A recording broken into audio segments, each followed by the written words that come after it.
Canada కొత్త ప్రధానిగా mark Carney ఎన్నికయ్యారు.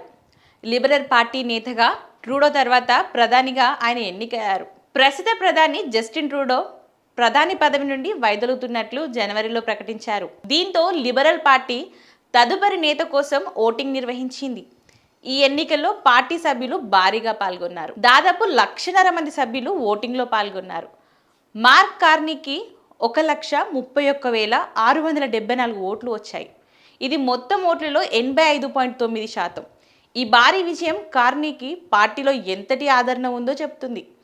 లిబరల్ పార్టీ పగ్గాలు చేపట్టేందుకు పలువురు సీనియర్ నేతలు పోటీ పడ్డప్పటికీ మార్క్ కార్నీ విజయం సాధించడం అందరినీ ఆశ్చర్యానికి గురిచేసింది. ట్రంప్ ఎంటర్ అయ్యాక ప్రపంచ దేశాలు అనేక సవాళ్లు ఎదుర్కొంటున్నాయి. ట్రంప్ విధిస్తున్న పన్నులు అన్ని దేశాలను కలవరపెడుతున్నాయి.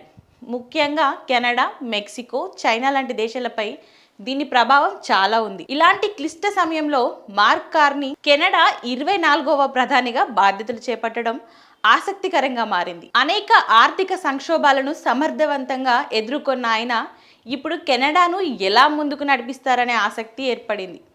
రాజకీయాల్లోకి అరంగేట్రం చేయకుండానే దేశ ప్రధానిగా ఎన్నికైన మార్క్ కార్నీ ప్రస్థానం సంచలనమే అని చెప్పాలి. 59 ఏళ్ల మార్క్ కార్నీకి రాజకీయ అనుభవం పెద్దగా లేదు, కానీ ఆర్థిక రంగంలో ఆయనకు చాలా ఎక్స్పీరియన్స్ ఉంది. ప్రపంచవ్యాప్తంగా ఆయనకు మంచి గుర్తింపు ఉంది. మార్క్ కార్నీ 1965లో పోర్ట్ స్మిత్లో జన్మించారు. హార్వర్డ్లో చదువుకున్నారు. గోల్డ్మన్ సాక్స్లో 13 ఏళ్లు పనిచేసిన ఆయన ఆ తర్వాత 2003లో బ్యాంక్ ఆఫ్ కెనడా డిప్యూటీ గవర్నర్గా ఎన్నికయ్యారు. 2004 నుంచి ఆర్థిక మంత్రిత్వ శాఖలో ఆయన కీలక బాధ్యతలు నిర్వర్తించారు.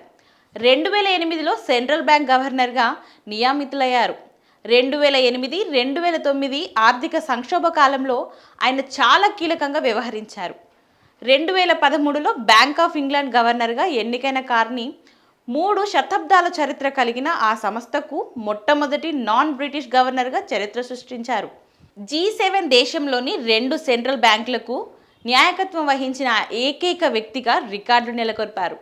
2020లో బ్యాంక్ ఆఫ్ ఇంగ్లాండ్ వీడిన తర్వాత ఐక్యరాజ్య సమితి ఆర్థిక వాతావరణ మార్పుల విభాగం రాయబారిగా సేవలందించారు. ట్రూడో రాజీనామా ప్రకటించిన తర్వాత లిబరల్ పార్టీలో ప్రధాని రేసులో ఉన్న అభ్యర్థుల్లో మార్క్ అత్యధిక ఆదరణ లభించింది. విరాళాలు కూడా ఎక్కువ మొత్తంలో సేకరించిన అభ్యర్థిగా నిలిచారు. అయితే గతంలో ఏనాడు ఎన్నికల్లో పోటీ చేయని మార్క్ కార్నీ కనీసం మంత్రి పదవిని కూడా చేపట్టని ఆయన ఇప్పుడు ఏకంగా కెనడా ప్రధాని పీఠంపై కూర్చోవడం అందరినీ ఆశ్చర్యపరిచింది. ఆర్థిక రంగంలో నిష్ణాతుడు కావడం, ప్రపంచ ఆర్థిక వ్యవస్థపై అవగాహన ఉండడం, క్లిష్ట పరిస్థితులను సమర్థంగా ఎదుర్కొనే అనుభవం ఉండడం ఆయనకు కలిసి వచ్చే అవకాశం ఉంది.